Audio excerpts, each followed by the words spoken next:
एक नया दिन, एक नया सप्ताह और परमेश्वर का एक और नया वचन। कितनी खूबसूरत बात है और कितने आनंद की बात है कि हर सप्ताह परमेश्वर हमें एक नया वचन देता है ताकि हम उनके और नजदीक आ सकें, हम अपने परमेश्वर को और जान सकें कि वह आज हमसे क्या बात करना चाहते हैं, वो हमें क्या सिखाना चाहते हैं। हर सप्ताह परमेश्वर नया वचन हम पर प्रकट करते हैं। कई बार हमने पवित्र शास्त्र को पढ़ चुके हैं, हम पूरी तरह से कई स्टोरियां हम बार बार पढ़ चुके हैं। फिर भी जब हम दोबारा इन वचनों को पढ़ते हैं या दोबारा सुनते हैं तो एक नया प्रकटीकरण परमेश्वर का हमारे ऊपर हो जाता है। इसी तरह आज हम एक बार फिर परमेश्वर के वचन को लेकर आए हैं कि परमेश्वर का वचन हमारे जीवन में एक नया प्रकटीकरण दे, हमें कुछ नया हमें सिखाए। और वो हम देखेंगे मरकुस की पुस्तक उसका 4 अध्याय के 35वें वचन से। यहां हम देखते हैं कि यीशु मसीह अपने चेलों के साथ एक नाव पर सवार हो रहे हैं। 35वें वचन में यीशु मसीह कहते हैं कि आओ उस पार चलें। यानी वो एक यात्रा पर निकलने वाले हैं, एक सफर के लिए चल रहे हैं। वो एक साइड हैं, उन्हें दूसरी तरफ जाना है, उस पार जाना है। और वो अपने चेलों के साथ उस नाव में सवार होते हैं, और भी नावें उनके साथ हैं और वो सब अपनी यात्रा पर निकलते हैं। एक योजना बनाकर निकले हैं कि हमें उस पार जाना है। 37वें वचन में हम देखते हैं कि जब वो उस नाव पे सवार होकर जा रहे हैं तो रास्ते में तब बड़ी आंधी आई और लहरें नाव पर यहां तक लगी कि वह पानी से भरी जाती थी। जब वो अपने सफर में जा रहे हैं तो अभी थोड़ी ही दूर निकले हैं कि रास्ते में एक आंधी आ जाती है, और आंधी आती है और वो आंधी जब आई तो लहरें नाव से टकराने लगती हैं और नाव में पानी भरने लग जाता है। आज हम इस कहानी से कुछ ऐसा सीखेंगे जो हमारे जीवन में एक नयापन लेकर आए, हमारे जीवन में कुछ बदलाव लेकर आए। अब तक शायद हमने बहुत बार इस कहानी को पढ़ा होगा, इस घटना को पढ़ा होगा, तो हमने इसमें यीशु मसीह के चमत्कार को देखा होगा कि कैसे यीशु मसीह ने चमत्कार किया। पर आज परमेश्वर हमें कुछ और सिखाना चाहते हैं। वो इस सफर पर जा रहे हैं। यूं कह लीजिए कि हम जो अपने जीवन के सफर पर हैं, हम उस नाव में सवार होकर जा रहे हैं, और बीच रास्ते में जब हम पहुंचते हैं तो एक बड़ी आंधी हमारी नाव से आकर टकराती है। लहरें उठने लगती हैं और वह लहरों का पानी हमारी नाव के अंदर आने लगता है। अब लहरें उठ रही हैं, लहरों का पानी हमारी नाव के अंदर आ रहा है, लेकिन वचन कहता है आगे कि वहां पर जब ये सब कुछ हो रहा है तब वहां यीशु मसीह जो हैं वो पिछले भाग में गद्दी पर सो रहे हैं। कई बार हमारे जीवन में हमें ऐसा ही लगता है कि जब हम तूफान के बीच में फंस जाते हैं, जब आंधी आती है, तो हमें लगता है कि यीशु मसीह का कोई रिस्पॉन्स ही नहीं है। यीशु मसीह पीछे सो रहे हैं आराम से, वो कुछ दिखाई नहीं दे रहे हैं हमें, हमारे सामने नहीं है, हमारे साथ नहीं है। लेकिन यहां नाव में यीशु मसीह पीछे सो रहे हैं। इसका मतलब ये नहीं है कि जब यीशु मसीह सो रहे हैं तो क्या वो हमारे साथ नहीं है या वो हमें देख नहीं रहे हैं। और ऐसा भी नहीं है कि जब यीशु मसीह हमारे साथ चल रहे हैं, हमारी नाव में मौजूद हैं, तो हमारी नाव में कोई आंधी नहीं आकर टकराएगी, कोई लहरें नहीं टकराएंगी, हमारा सफर जो है वो स्मूथ चलेगा। नहीं, यीशु मसीह हमारी नाव में सवार हैं तो भी आंधी आकर टकरा सकती है, तो भी लहरें आकर हमें टकरा सकती हैं, तो भी वो नाव के अंदर पानी भर सकता है। और कई बार यीशु मसीह हमारे साथ होने के बावजूद इन चीजों को होने देते हैं, शत्रु को हमारे इतने नजदीक तक आने देते हैं ताकि हम अपने खुदा को जान पाएं, हम जान पाएं कि हमारा परमेश्वर क्या है। और वचन कहता है कि यीशु मसीह पिछली सीट पर पिछले भाग में गद्दी पर सो रहे हैं। इसका मतलब है कि जो तूफान आया है, उसका जो लहरें टकरा रही हैं, तो उसका असर यीशु मसीह पर कुछ नहीं हो रहा है। जबकि जाहिर सी बात है, जब आंधी चल रही है तो वो नाव भी हिचकोले खा रही होगी, नाव भी ऊपर नीचे हो रही होगी, इधर उधर डामाडोल हो रही होगी, लेकिन यीशु मसीह आराम से सो रहे हैं। बहुत ही बड़ी बात इस परिस्थिति में खुदा आज हमें समझाना चाहता है कि तुम्हारे जीवन में कैसी भी परिस्थिति क्यों ना हो, तुम्हें विश्राम में रहना है, तुम्हें शांत रहना है। नाव में पानी भर रहा है लेकिन यीशु मसीह सो रहे हैं।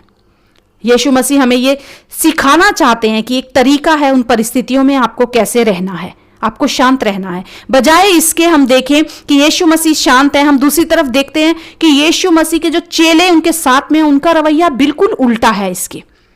यीशु मसीह तो शांत हैं। क्यों शांत हैं? क्योंकि उनके अंदर शांति है, वो आत्मा में शांत हैं। तूफान का उनके ऊपर कोई असर नहीं पड़ रहा है। ऐसा नहीं कि वो इतनी गहरी नींद में सो रहे हैं कि उन्हें पता ही नहीं चला कि तूफान आया हुआ है, आंधी चल रही है। और दूसरी तरफ हम देखते हैं कि चेलों का रवैया क्या है। चेले क्या करते हैं, चेले घबरा जाते हैं और चेले यीशु मसीह को भी जगा देते हैं और वो कहते हैं कि क्या गुरु तुझे हमारी चिंता नहीं है। वो यीशु मसीह को भी जगा देते हैं और कहते हैं कि देखो यीशु, हे गुरु देखो क्या तुम्हें हमारी चिंता नहीं है। अब या तो यहां चेले ये सोच रहे थे कि जैसा हम रिएक्ट कर रहे हैं ऐसा ही यीशु मसीह का भी रिएक्शन होना चाहिए, जैसा हमारा व्यवहार है वैसा ही यीशु मसीह का होना चाहिए, या फिर उस परेशानी के बीच में जो तूफान में पानी अंदर नाव में आ गया था, वो पानी हो सकता है उस नाव में से वो बाहर फेंक रहे होंगे और उन्हें यीशु मसीह सोते हुए अच्छे नहीं लग रहे होंगे। वो कह रहे होंगे जैसे हम भाव है हमारे, जैसा हम रिएक्ट कर रहे हैं, जैसा हमारा व्यवहार है, यीशु मसीह का भी ऐसा ही होना चाहिए। उन्हें भी हमारे साथ इसी तरह इस नाव में से पानी बाहर फेंकना चाहिए, जैसा हम कर रहे हैं वैसा ही यीशु को भी करना चाहिए। जबकि यीशु मसीह का रवैया अपने चेलों से बिल्कुल उल्टा था। उन्हें कोई परवाह नहीं है कि वो क्या हो रहा है, पर वो सो रहे हैं आराम से। क्यों यीशु मसीह आराम से सो रहे थे? क्यों यीशु मसीह को कोई चिंता नहीं थी कि ये आंधी आ रही है तो इस आंधी से हम नाश हो जाएंगे? क्या अगर वो बोट उस दिन, वो नाव उस दिन डूब जाती तो क्या सिर्फ चेले ही नाश होते? यीशु मसीह कूद जाते उस पानी में? नहीं, लेकिन यीशु मसीह कुछ जानते थे। वो जानते थे कि उनके पास कुछ अधिकार हैं जो उनके पिता ने उन्हें दिए हैं। अगर हम लूका का 10वां अध्याय देखें तो वहां हम देखते हैं कि जब चेले यीशु मसीह के पास आते हैं, 10वें अध्याय में हम देखते हैं वहां खूबसूरत लिखा हुआ है कि चेले लौटकर यीशु मसीह के पास आकर कहते हैं कि यीशु मसीह तेरे नाम से हमने दुष्ट आत्माओं को भी अपने वश में देखा है, आज उन्हें भी हमने अपने वश में कर लिया। और यीशु मसीह उनसे कहते हैं कि मैंने शैतान को स्वर्ग से बिजली की नाई गिरता हुआ देखा है। कि जब तुम ये काम कर रहे थे ना, मेरे नाम से दुष्ट आत्माओं को अपने वश में कर रहे थे, तब मैंने भी देखा कि कैसे शैतान जो है वो स्वर्ग से नीचे गिरा। मैं उसको नीचे गिरता हुआ देख रहा था। और फिर अगले 10वें अध्याय के 19वें वचन में यीशु कहते हैं, देखो मैंने तुम्हें सांपों और बिच्छुओं को रौंदने का और शत्रु की सारी सामर्थ पर अधिकार दिया है और किसी वस्तु से तुम्हें कुछ हानि ना होगी।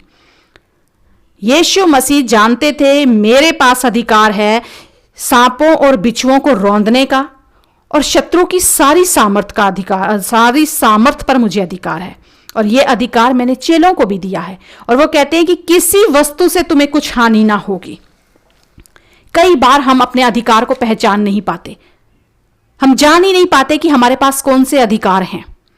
और यहां पर भी हम देखते हैं यही बात चेलों के साथ हुई है। यीशु कहते हैं कि किसी वस्तु से तुम्हें कुछ हानि ना होगी और शत्रु की सारी सामर्थ पर मैंने तुम्हें अधिकार दिया है। उसकी सारी सामर्थ पर, किसी एक या दो चीज पर नहीं, पर उसकी सारी सामर्थ पर तुम्हें मैंने अधिकार दिया है। और वही अधिकार जब यीशु मसीह के पास है तो वो निश्चिंत होकर सो रहे हैं। उन्हें पता है कि ये कुछ हानि नहीं कर सकती, ये आंधी हमारा कुछ नहीं बिगाड़ सकती। भले ही पानी नाव के अंदर आ जाए, लेकिन इसकी सारी सामर्थ के ऊपर तो अधिकार मेरा है, और यह अधिकार मैंने चेलों को भी दिया हुआ है। वो अपने लिए भी निश्चिंत थे और चेलों के लिए भी निश्चिंत थे, लेकिन चेले उस अधिकार को भूल गए। चेले ना सिर्फ खुद चिंतित हो रहे हैं, पर यीशु मसीह को भी जगा रहे हैं और उन्हें भी कह रहे हैं कि तुझे कुछ चिंता नहीं है कि हम नाश हो जाएं। वो सोच रहे थे जैसा हमारा व्यवहार है ऐसा यीशु मसीह का होना चाहिए, जबकि यीशु मसीह ये सोच रहे होंगे कि जैसा मेरा व्यवहार है वैसा ही इन चेलों का होना चाहिए। और वचन कहता है आगे, अगर हम देखें 39वें वचन में, तो वहां लिखा है, तब उसने उठकर आंधी को डांटा और पानी से कहा, शांत रह, थम जा। जब यीशु उठे तो उठने के बाद उन्होंने उस अधिकार का इस्तेमाल अपने चेलों के ऊपर नहीं किया कि वो उनको डांटने लग जाते कि तुम ये काम क्यों नहीं कर पाए, क्यों तुमने मुझे जगाया है। लेकिन उन्होंने अपने उस अधिकार का इस्तेमाल उस आंधी के ऊपर किया, उसको डांटा और पानी से कहा, शांत रह, थम जा। क्योंकि उन्हें पता था कि जो शैतान की सामर्थ है, ये आंधी और तूफान है, मुझे उसे डांटना है। और चेलों के लिए भी यीशु जानते थे कि इनके ऊपर तो अभी काम चल रहा है, ये तो सिद्ध हुए ही नहीं है, अभी इनके ऊपर तो अभी मैं काम कर रहा हूं, इनसे मैं कैसे ये उम्मीद कर सकता हूं कि ये काम कर सकते थे। पर लेकिन यीशु को कहीं ना कहीं यीशु ने ये सोचा होगा, और यीशु के लिए ये बात ज्यादा खुशी देने वाली होती कि अगर चेले यीशु को ना जगाते और वो जान पाते अपने उस अधिकार को कि जो अधिकार हमें परमेश्वर ने दिया है, उसके द्वारा वो उस आंधी और तूफान को डांटते। पर यीशु उठे और उन्होंने उठकर उस आंधी और उस तूफान को डांटा। इसीलिए बहुत जरूरी है हमारे अंदर शांति का होना। कभी हम बेचैन ना हो, चाहे कैसी भी परिस्थिति क्यों ना हो। इस परिस्थिति के बीच में यीशु मसीह का पहला रवैया था कि वो शांत थे। यही यीशु हमें सिखाना चाहते हैं कि जब जिस सफर पर तुम जा रहे हो, चाहे उस नाव में मैं भी सवार हूं, मैं तुम्हारे जीवन की पिछली सीट पर सो रहा हूं गद्दी पर, लेकिन उसके बावजूद मैंने वो अधिकार तुम्हें दिया है, तुम शांत रहो। और जब हमारे अंदर शांति होती है तभी हम उस अधिकार को इस्तेमाल कर सकते हैं, तभी हम उसके बारे में सोच सकते हैं, तभी हम उसको पूरी रीति से इस्तेमाल कर सकते हैं। आपने देखा होगा कई बार जब हम बेचैन होते हैं, परेशान होते हैं, झुंझलाते हैं, गुस्सा होते हैं, तो हमारी प्रार्थनाओं का भी जवाब नहीं हमें मिलता। कई बार तो हम प्रार्थना अच्छे से कर भी नहीं सकते, तो हम अधिकार का इस्तेमाल कैसे कर सकते हैं? एक विश्वासी के जीवन का सबसे पहला स्टेप है शांत रहना, हर परिस्थिति में शांत रहना। क्योंकि शैतान जानता है कि अगर मैंने इसके मन में बेचैनी ला दी तो मैं इसके अधिकार को छू सकता हूं, मैं इसे कमजोर कर सकता हूं, इसके अधिकार को निर्बल कर सकता हूं मैं इसे। पर यीशु मसीह वहां शांत रहे और उन्होंने चेलों को नहीं डांटा, लेकिन उन्होंने उस आंधी को डांटा और उस पानी को थमने के लिए कहा। और वचन कहता है कि आंधी थम गई और बड़ा चैन हो गया वहां पे। इसका मतलब जैसी शांति पहले हुई होगी उससे भी ज्यादा बड़ी शांति, उससे भी ज्यादा बड़ा वहां पे जो है शांत हो गया होगा वो समुद्र। और उसके बाद यीशु मसीह 40वां वचन कहता है, और उसने कहा तुम क्यों डरते हो। दो क्वेश्चन यहां यीशु मसीह इस वचन में बोलते हैं। पहला क्वेश्चन, तुम क्यों डरते हो। यीशु ने इसलिए नहीं कहा कि मैं तुम्हारे साथ था तो तुम क्यों डर रहे हो, पर यीशु ने यह कहा, यहां यीशु मसीह के कहने का यह अर्थ हुआ होगा कि तुम क्यों डरते हो, तुम्हारे पास तो अधिकार था ना, क्यों नहीं तुमने उस अधिकार का इस्तेमाल किया? क्यों तुम्हें लगा कि मैं सो रहा हूं तो तुम्हारे साथ कुछ हो जाएगा? तुम्हारे पास भी वही अधिकार है जो मेरे पास है, इस आंधी को शांत करने का अधिकार, तो तुम्हारे पास भी इस आंधी के ऊपर अधिकार था। तुम क्यों डरे? तुम्हें अब तक विश्वास नहीं है? दूसरा क्वेश्चन यीशु मसीह कहते हैं कि तुम्हें अब तक विश्वास नहीं है कि तुम यह काम कर सकते थे? आज हमें अपने इन अधिकारों को पहचानना होगा। हमें जानना होगा कि यीशु मसीह ने हमें कौन से अधिकार दिए हैं। हमारा रवैया यीशु मसीह के जैसे होना चाहिए। जब हम जीवन के सफर में जा रहे हैं, चाहे नाव से आकर आंधी टकराए, चाहे लहरें उठें, चाहे पानी अंदर आ जाए, लेकिन हमें शांत रहना है। हमें शांत रहना है और हमें अपने उस अधिकार को पहचानना है, क्योंकि हम नहीं समझ पाते कई बार कि इन तूफानों की क्या खासियत है, इन तूफानों के अंदर कौन सी ताकत छुपी हुई है। आप जानते हैं जब ये तूफान आते हैं ना, हमारे मन को बिगाड़ देते हैं, कहीं ना कहीं हमारे हृदय को बिगाड़ देते हैं। ये जहां हम अब तक कहते हैं ना कि यीशु भला है, यीशु की करुणा हमारे ऊपर है, यीशु की दया हमारे ऊपर है, यीशु मसीह हमेशा हमारे साथ है, वहीं जब ये तूफान आकर हमसे टकराते हैं, हम एकदम से पलट जाते हैं और कहते हैं क्या यीशु तुझे हमारी चिंता नहीं है?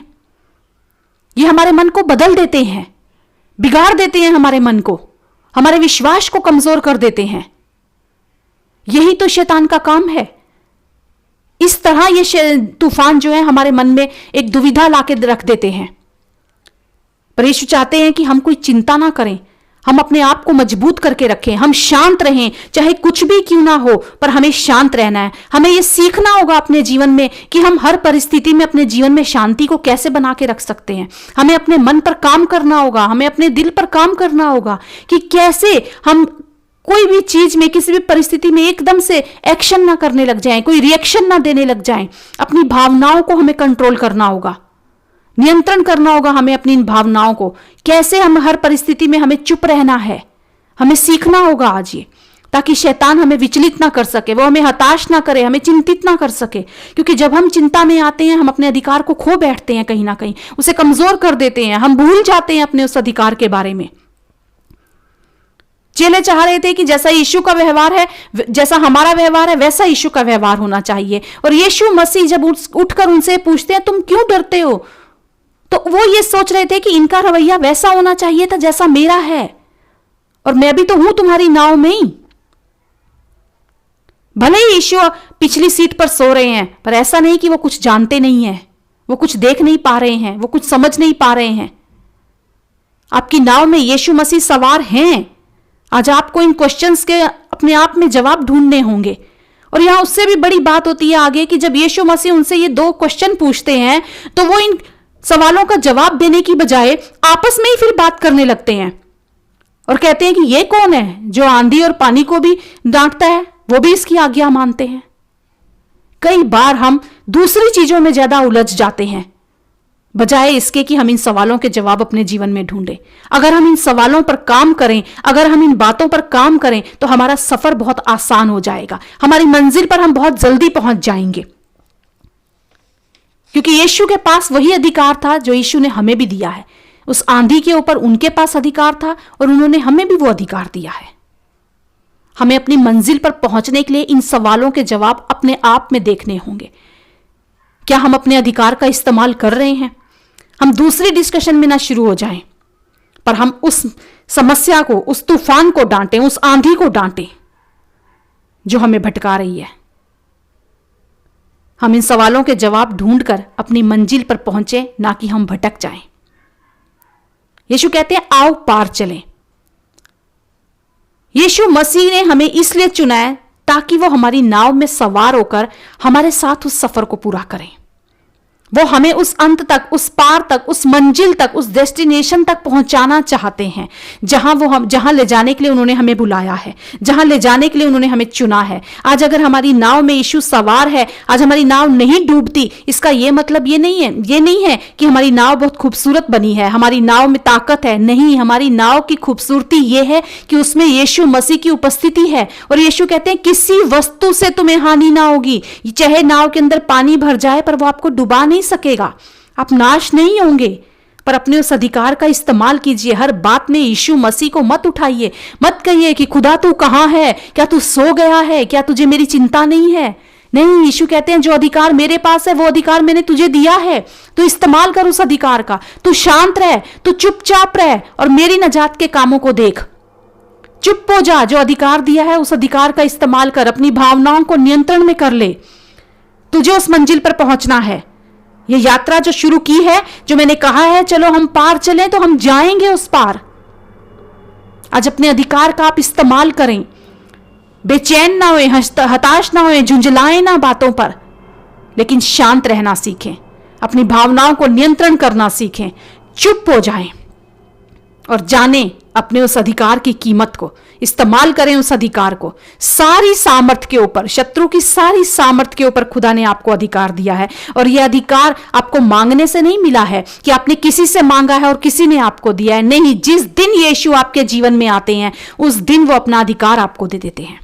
उस दिन से आपके पास ये अधिकार है, उसका इस्तेमाल कीजिए और अपने जीवन की यात्रा को जिसे आपने शुरू किया है उसे आप पूरा कीजिए, उस पार पहुंचिए। और वचन कहता है और वो उस पार पहुंच गए।